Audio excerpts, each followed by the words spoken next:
Catus, Maximus here. This time it's a quick little review of this old Craftsman USA 39002 100-foot metal tape rail. It's a tape measure, but a real type tape measure. It does have a little cast zinc bracket. Like many others, have a couple spikes to keep it hooked on the end. But not all others. I have this old Lufkin, which is just a simple loop, so don't mind that. I think this may have been made by Lufkin. There's actually a database online about looking up the manufacturer based on the part number, but it gave some kind of weird name. It seems Lufkin-esque, and I assume that mainly because Lufkin was such a large manufacturer of measuring tools. However, I could be wrong, but it does seem to have like a similar design language with the metal band, the buttons in the back, although they're designed differently. Same thing with the flip lever in the front. Looks different, but it's kind of similar. So these old metal tape measures, I've always personally liked. You can still find them, but they've pretty much fallen by the wayside. And there's a variety of reasons why they've fallen by the wayside. They get kinked. If you use them a lot, they fatigue and break. And they rust. Those are the three big issues.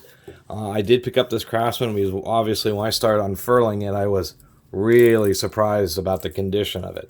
Really is in pretty nice shape. This is standard, so what they do is they have these little double dots so you can measure 16-inch centers.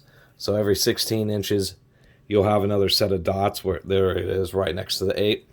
And always liked them. Nice long 100-footer. Always liked the sound that these made when you reel them up. A couple little plastic rollers. Not a lot else to say.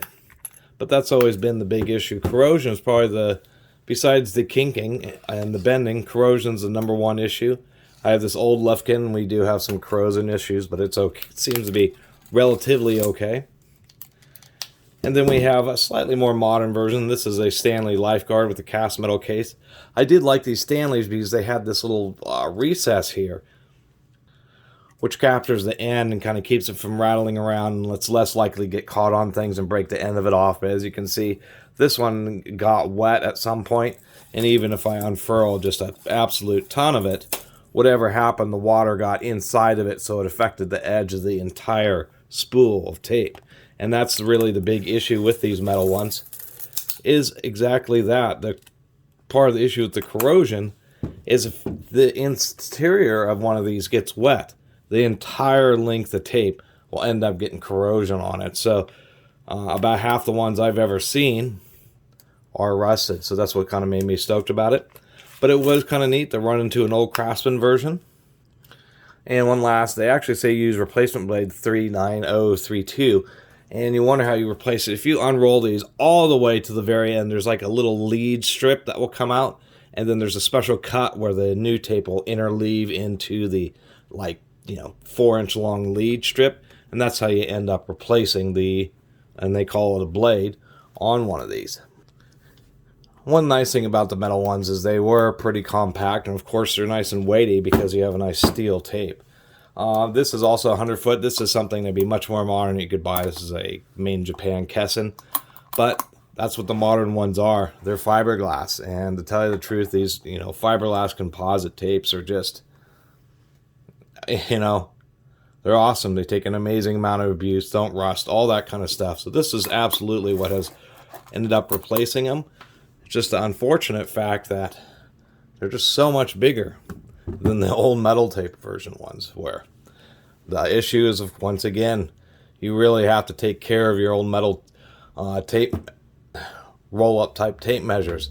And there is the exception, which is, the spring-loaded retractable tape measures, because they need to stand out straight. And so it's interesting that the metal tape is all pretty much exclusively for, modern tape measures. But when it comes to these round spool ones, they're basically special order, and they pretty much all been replaced with composite. And what I'm wondering is if there's like long type spring-loaded retractable of this style of tape measure. I guess that's the one question that I should probably do a little research on. Anyway, this was about a bunch of other old tape measures, but just wanted to mention, ran this old Craftsman USA and thought, oh, I'll make a little video about it. just because it seems to be like a nice one, but they did set themselves apart to other manufacturers. Even the Stanley here, which has a little hook, still just uses a bent piece of metal wire. Really interestingly, on this Craftsman, they use a little cast zinc piece, and that actually is more expensive than a bent piece of wire. So never really seen something like that before. Anyway, I really appreciate everybody who's been watching and subscribing. And if you haven't subscribed, please do. Till next time, Catus Maximus out.